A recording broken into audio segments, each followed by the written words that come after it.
que Dieu a préparés d'avance afin que nous les pratiquions. Amen. Je veux lire encore aussi, frère. Posez-moi. Ephésiens 10, Ephésiens 2, Verset 10. c'est lui au nom du Seigneur. En réalité, c'est lui qui nous a fait, nous a été créés en Jésus. Nous avons été créés en Jésus-Christ pour des œuvres bonnes que Dieu a préparées d'avance afin que nous les pratiquions. Amen. Nous avons été créés en Christ. Lui dit, nous avons été faits. J'étais fait. Tu es le produit de quelqu'un, de Dieu.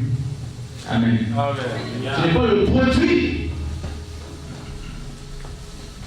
du Cameroun. Tu n'es pas le produit de la tradition. Tu n'es pas le produit de la religion. Ni le produit d'Istanbul. Tu es son produit. Est-ce que tu peux dire que je suis le produit de Jésus? J'ai été créé en Jésus.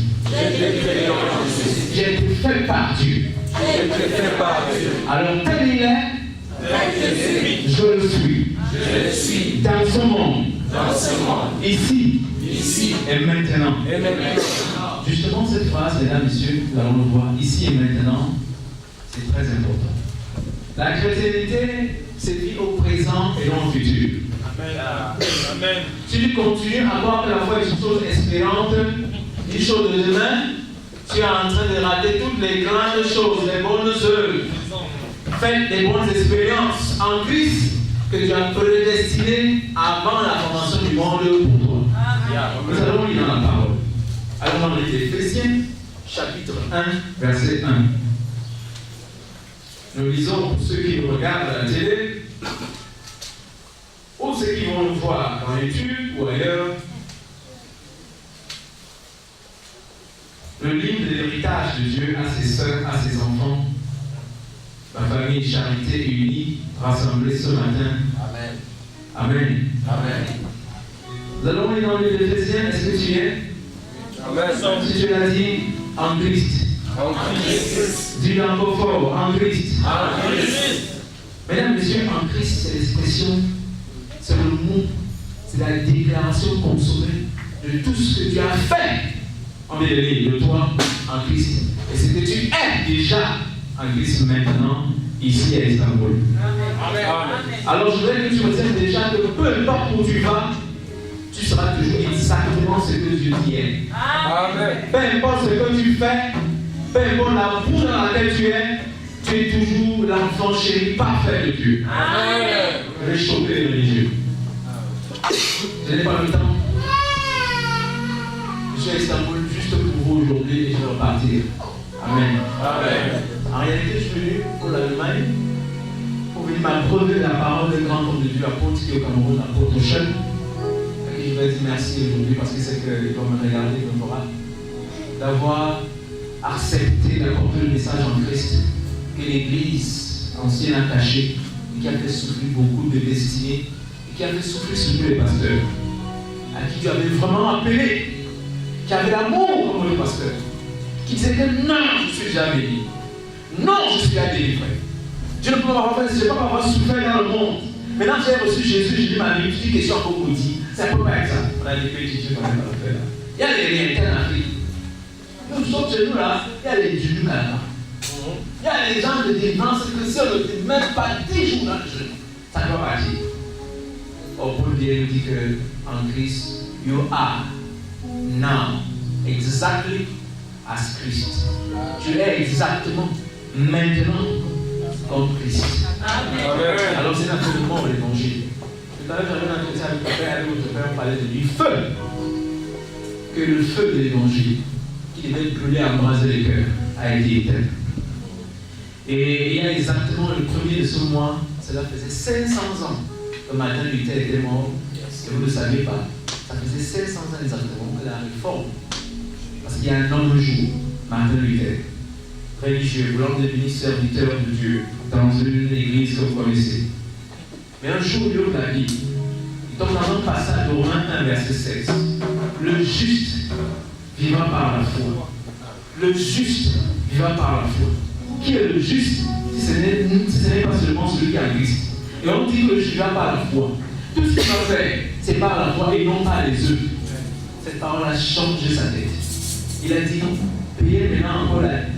C'est-à-dire que les prières pour mon Père soit qui est mort, pour qu'il me pardonne des péchés que j'avais fait quand il était encore vivant. Il dit, c'est pas possible. Cette Bible, c'est entre les mains du pape. Cette Bible, c'est entre les mains des évêques. Et que c'est la même chose qui est écrite. Et que c'est Dieu qui est passé par un homme pour a écrit ceci. Il y a quelque chose qui est pas vrai. On l'a constaté qu'il y avait la tradition que les gens faisaient. Pourquoi? Ils avaient enterré l'évangile, le feu de Dieu, qui est capable de consumer la religion, qui est capable d'enlever l'erreur d'identité. Parce que l'erreur d'identité, c'est quoi? Comme on nous a montré Adam, au lieu de Christ, on a commencé à se voir pauvre, petit, pécheur. Pauvre, petit, pécheur. Chacun de nous a fait cette prière, non? Je suis pauvre, petit, pécheur. Mais Christ, j'ai dit à Paul, mes enfants, non. Je ne peux pas être allé à la preuve de la veille. Identité à vous. Pour mourir comme le dernier Adam. Pour mettre fin à Adam. Pour que personne se terre. N'identifie plus à Adam. Parce que sur la fin d'Adam, et tout ce qu'Adam a amené sur cette terre comme expérience des hommes, la mort, la maladie, des connexions avec Dieu, tout ça, le sida, dit que je suis la fin d'Adam. Amen. On va dire aux hommes que je suis la tête en qui, n'est-ce pas, ils ont été prédestinés. Ce qui se passait à la croix, c'est ça l'évangile. Et cet évangile qui a été transmis, ce sont des lettres écrites pour dealer, pour traiter avec des pensées qui n'est pas au courant qu'à la croix ici, Dieu a reconstruit ta destinée. Dieu t'a pardonné. Dieu t'a délivré. Afin que tu saches que maintenant tu es un fils et non un esclave. Et ta vie doit être dirigée par la loi. Ce que je fais, ce que je ne fais pas, n'est pas la vie en Christ. Et Dieu savait que ce n'est pas facile d'accomplir la loi. Pourquoi il a donné quelqu'un que j'aime beaucoup?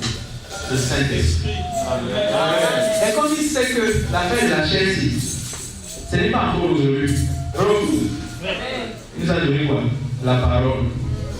Parce que tout ce que tu fais dans ta chair là, ça se passe au niveau de ton âme. Si on parle de salut de l'âme. On ne parle pas de salut de l'esprit dans la vie. On parle du salut de l'âme. Pourquoi? C'est là que se trouve toute la vie de l'homme. Les décisions de venir à Istanbul, tout ce que tu fais, tout ce que tu prends comme décision, c'est là au niveau de ton âme. Amen. Et l'âme, c'est le siège en Dieu pour tes parents. Si tes pensées sont en Adam, ta vie sera dirigée par Adam.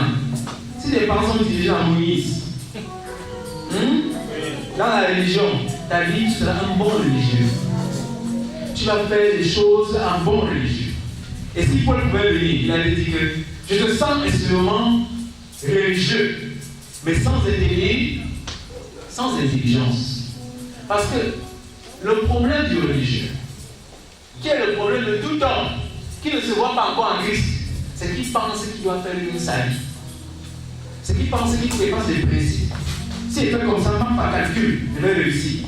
S'il fait comme ça, il sera réussi. Tu es en train de te battre à vivre une vie par toi-même, au lieu d'accepter simplement la vie en Christ. Amen. Amen. Dieu nous a préparé une grande vie, et sans le Saint-Esprit, sans l'évangile, nous ne pouvons pas la vivre. Et je parlais à la famille Charité, c'est bien de danser. D'accord? Mais la danse sans intelligence ne sert à rien. Amen. Comme les démons ne peuvent pas entrer. Je ne parle pas de souvent.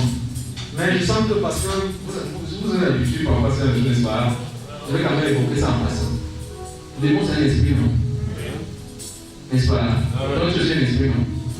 Alors, quand il combat avec lui, il combat avec toi comment? C'est un esprit, non? Tu l'as vu. Qui peut me dire que les démons ici, tu l'as vu. Tu l'as vu, Satan. Tu combats quelqu'un que tu ne vois pas, alors. Tu l'as vu un jour. Amen. Amen. Le problème de l'église, c'est le manque d'enseignement. Et comme je parlais au pasteur, les gens sont pauvres, voilà mes mots. Les gens sont pauvres dans leur âme. Pauvres de quoi? Pauvres de l'évangile. Ils n'ont pas l'évangile. Qui est l'appui? La puissance. L'évangile de Dieu, écoute bien, la bonne nouvelle évangile de Dieu est la seule puissance que Dieu a pour agir dans ta vie, pour opérer dans ta vie. Dieu n'a pas d'écrit, mais il a sa parole qui est l'évangile pour faire des choses dans ta vie. Tu n'as pas l'évangile, tu n'as rien. Et qu'est-ce que l'évangile? Alléluia. Nous allons lire le passage, nous allons lire un autre passage. Éphésiens chapitre 1.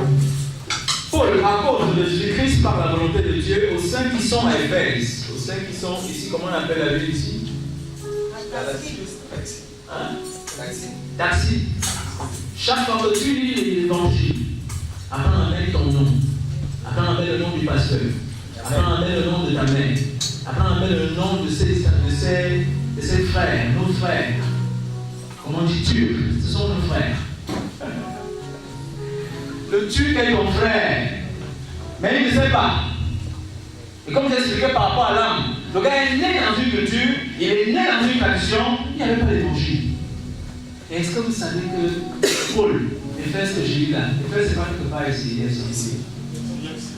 Vous parlez tout à l'heure si vous voulez. C'est ici que tout s'est passé par rapport au message pour la première fois. Il y a plus de 2000 ans, plus de 500 siècles. C'est ici que vous avez commencé à prêcher au premier siècle. Parce que le siècle va se compter après le développement de la croix. Donc, au premier siècle, Jésus a donné le message à Paul, qui devait être la révélation que tous les humains devaient avoir pour vivre leur destinée prophétique en Christ. Mais ce message n'est pas allé dans tous les continents. Et certains, quand ils ont révélé ça en Afrique, ils ont enlevé Jésus. Ils ont donné leurs choses. Ce n'était pas l'évangile. Ce n'était pas la bonne nouvelle. La bonne nouvelle ne dit pas qu'un laisse les choses de la terre, regarde seulement au ciel. On nous a dit quoi dans une église? Que c'est quand on est pauvre, c'est quand on souffre. Tu aimes les gens qui souffrent. Alors mon frère, ta place sera spéciale au ciel. C'est ainsi que vous aimez plus la mort que la vie. Quand ça ne va pas dire qu'elle va mourir même. Je vais te lancer une bonne nouvelle. Si tu m'as maintenant le ciel en vos familles. La grande louange là, c'est sur terre. Et ton sommeil va être trop long. Parce qu'on ne connaît pas la date de la fin du monde. Si elle est avec, fin du mois, entre guillemets, parce qu'il y en a pas. Écoutez bien, la Bible dit que tu as créé le monde pour qu'il soit un jardin inhabité. C'est ce que la Bible me dit. Écoutez bien, je m'en fous de votre théologie. C'est Dieu qui dit qu'il a créé le monde, il a dit allez multiplier les morts. Nous sommes dans notre génération, qu'est-ce qui s'est passé? Oui, il y a ce qu'on appelle le sommeil en Christ. Le sommeil, c'est ce qu'on appelle la mort là. On appelle ça le sommeil. Tu comprends ça? Et on te parle d'une résurrection, tu vas revenir. Et on te dit que parmi certains qui vont se retrouver dans 1 Corinthiens 15, tu vas le lire à la fin. Parmi certains qui seront après nous là, d'autres ne vont pas connaître la mort. Leur corps va changer. C'est le corps qu'ils auront. Ils auront le corps que Jésus est venu après la résurrection. Le corps qui passe les murs. Alléluia. Je vais t'annoncer une bonne nouvelle. Les maladies que tu as, qui t'étaient nées encore, qui se manifestaient encore, alors tu es en Christ.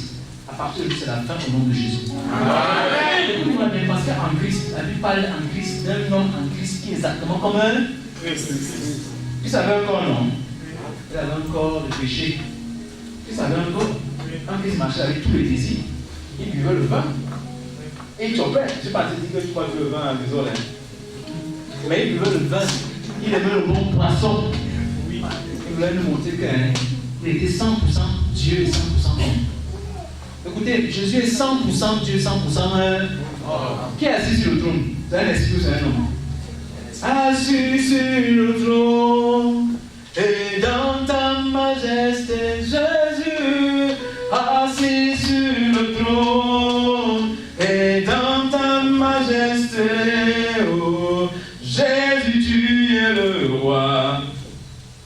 Oui, c'est Jésus le roi. Mais ce roi-là a fait le également roi parce que la Bible dit en Éphésiens qu'il nous a délivrés éternels.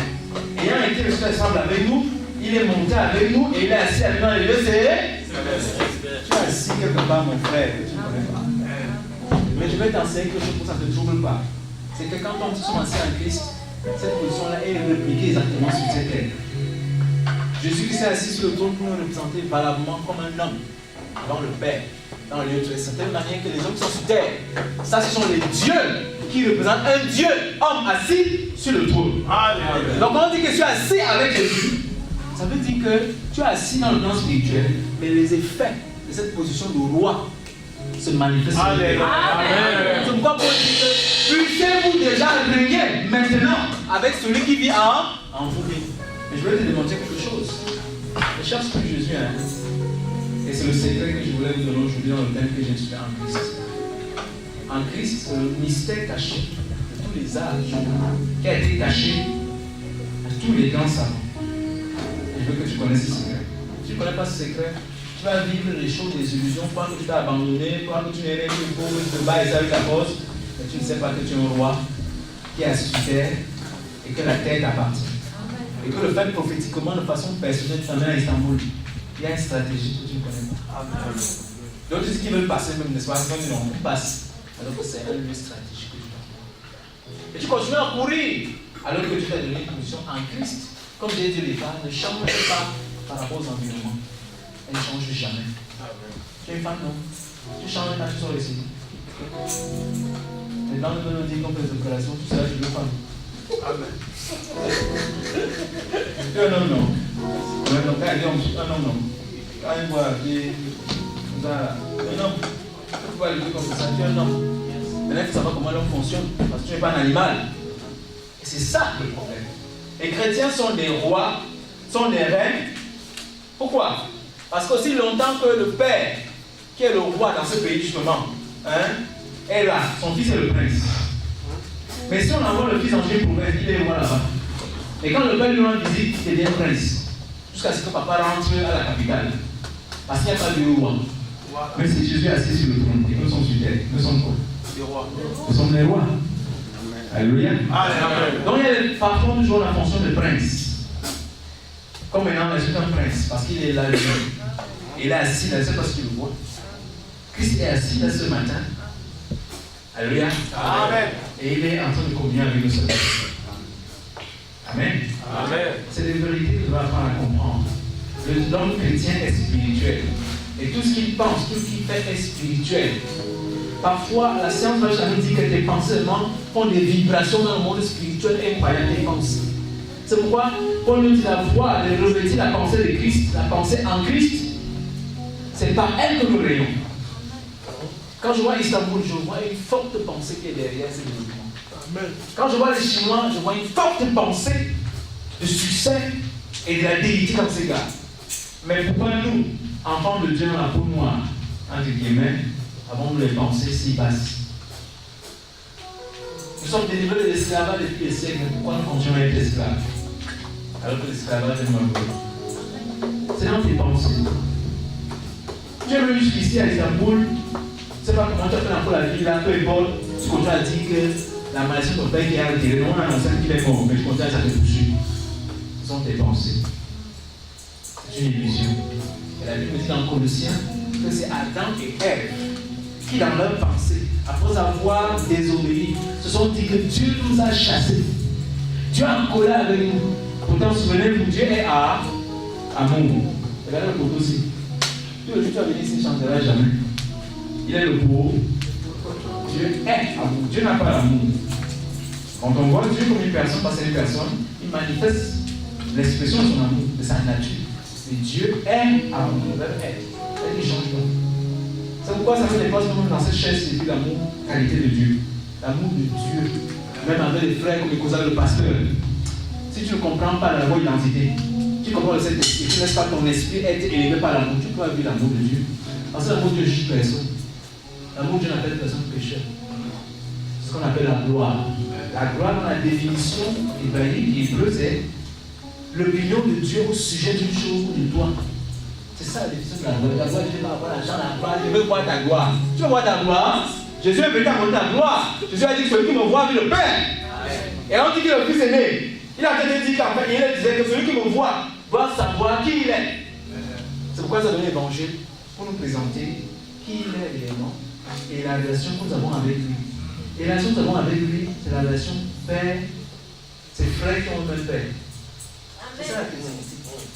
Et la plus grande différence entre l'Ancien Testament et le Nouveau Testament, c'est une seule chose. Abba Père. Yes. Est-ce que tu peux lèver tes mains et dire Abba Père? Abba Père. En Israël, personne. Maman, pourquoi tu lèves pas la main? Maman, Dieu est ton Père. Dieu est ton papa. Enlève-moi le pot là, s'il te plaît, va tirer le pot. Enlève, déplace le pot, il va le casser. Parce que déplace d'abord le pot. Pas une tête, c'est tout. Maman, que tu le veuilles ou pas, que tu le veuilles ou pas, que tu le comprennes pas, que tu envoies des gens, ton père. Ton père pose pour ta tête, c'est ce qu'il dit. Les gens peuvent te faire des choses. C'est là que les sont libres. Comme les livres, faire le mal comme ils veulent. Mais ça dépend de la manière dont tu fais avec ce qu'on a fait. C'est qu'on t'a fait. Beaucoup d'entre nous ont été ici, on nous a maltraité, on a souffert tous. C'était parce que ces personnes n'avaient pas l'image de Dieu en termes de connaissance dans leur âme. Comment tu demandes à quelqu'un qui n'a jamais l'amour? Comment tu demandes à ton père qui a vécu au village dans une tour, à se battre pour manger un magnon? Maintenant, quand il devient parent et qu'on t'envoie, toi, nièce, venir habiter chez lui, va t'enseigner quoi? Il n'a rien, comprend rien de l'amour. Pourquoi tu l'en veux? Maintenant que tu as grandi, tu es en train d'adresser, tu es en Christ. Pourquoi tu penses que tu voulais forcément te faire du mal? Elle lui dit que quelqu'un qui ne te fait pas l'amour, qui ne t'aime pas est ignorant. Et qui te fait du mal est ignorant dans le sens de Dieu. L'ignorant, quand tu vas venir casser la maison, il ne comprend pas le fait que celui de la femme, c'est exactement normal. Quand un homme, créature de Dieu, va tuer un homme, tu penses qu'il est normal. Attends, toi tu peux aller tuer un homme. On t'a fait du mal, non? Tu as eu l'idée, on a été rangé. Parfois, tu as eu la parole, tu as dit que non, hey, ah non, on n'est pas venu faire la petite vie. Mais comment un homme fait pour tuer un homme qui est exactement l'image de lui? C'est qu'il ne sait pas qu'il est l'image de Dieu. Et comme il se voit comme un animal, il se voit exactement comme un animal. Donc on lui demande que va m'amener cette personne parce que femme est écrit qu'elle donne 2 millions. Je pense que 2 millions c'est quelque chose. Donc avec là, tu supposé à 2 millions. Alors que la Bible dit que notre valeur, c'est la valeur de Christ. Amen. La Bible dit qu'il nous a acheté un très grand prix. Et si le sacrifice de Christ, c'est tout ce que Dieu a donné pour nous racheter, ça veut dire que la chose de racheter a la valeur du sacrifice qui a été pourvu pour racheter cette chose, c'est-à-dire nous. Alléluia. Elle lui dit qu'il n'a pas aimé les taureaux.